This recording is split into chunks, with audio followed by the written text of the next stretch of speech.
term automobile originated in France, but it took a long time to catch on, and there were several early contenders, including horseless carriage, quadricycle, motor wagon, road machine, highway locomotive, and my personal favorite, velocipede.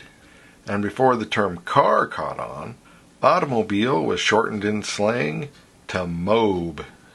Early model names were quite generic and often linear, A, B, C, or 1, 2, 3, and so on, usually with some identifier in front of it, such as type or model or series.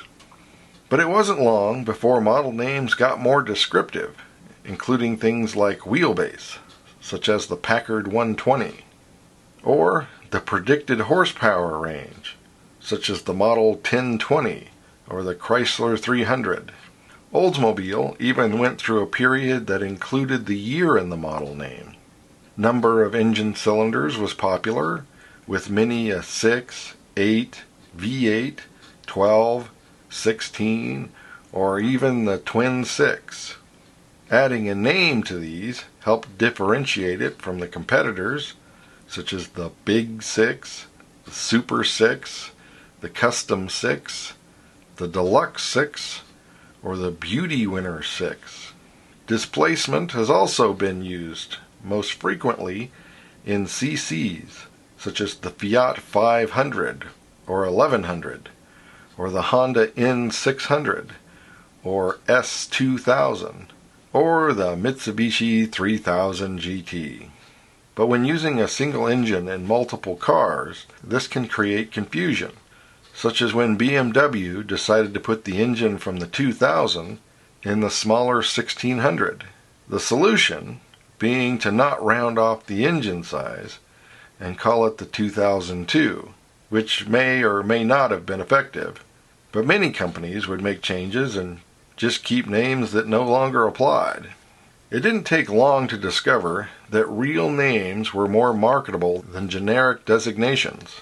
Volkswagen hardly had the first Type 3, and there were dozens of Model A's that were not Fords. Thunderbird created more imagery than V8, Rocket was more inspiring than 88, and Coupe de Ville more elegant than 62.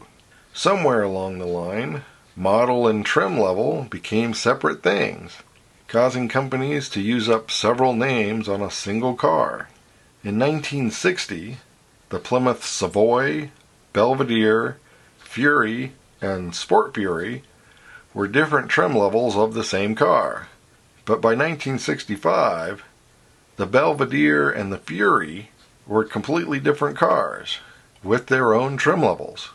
Although the trend would be for trim levels to be shortened to simply 1 to 3 characters, some becoming pretty standard, such as SE, GT, LX, and so on. That isn't to say that names were no longer used for trim levels. Several traditional trim level terms carried on, such as custom, limited, deluxe, or touring.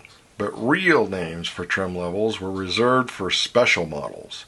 You know, things to help create a specific image, like Boss, Hellcat, Evolution, or Les Femmes, depending on what you wanted to say. But the continual search for new names is hard, so they just started making up words. Things like Camaro, Chevette, Toronado, Altima, and Tiguan, leading to the return of alphanumeric names. It seems logical when it has some basis to it, such as a series and engine size, like the Mercedes 500 SL or BMW 540. And although it comes across a bit retro, it has become associated with premium brands. So naturally, everybody's doing it now.